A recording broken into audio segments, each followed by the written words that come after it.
sống này.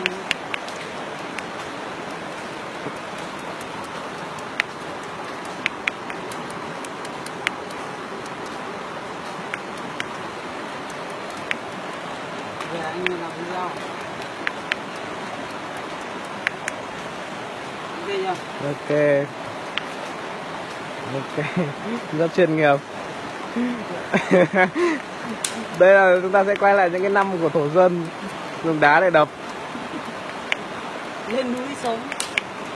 Anh em của tôi lên núi sống. Đó. Thấy chưa? Vẫn đang lên núi sống.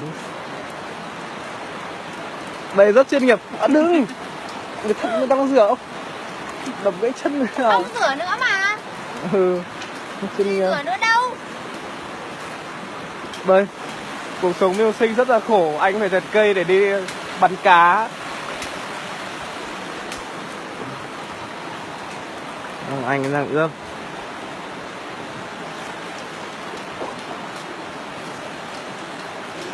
Có vẻ rất chuyên nghiệp.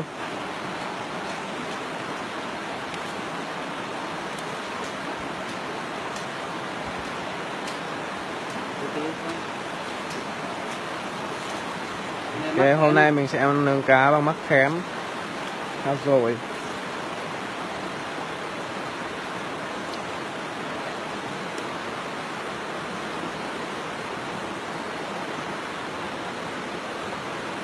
Đây có thể coi là một đầu bếp chuyên nghiệp tại núi.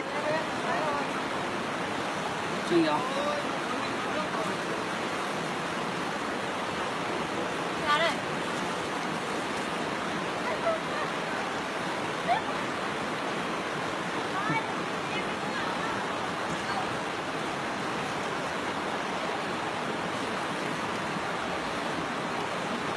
Anh đang làm rất chuyên nghiệp, thành thục từng con cá một.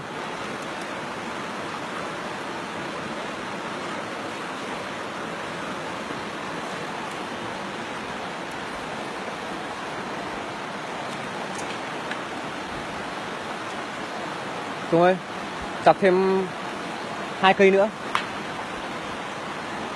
Mang lên trên kia đi. Con dao chặt cây. Có chuyên nghiệp không?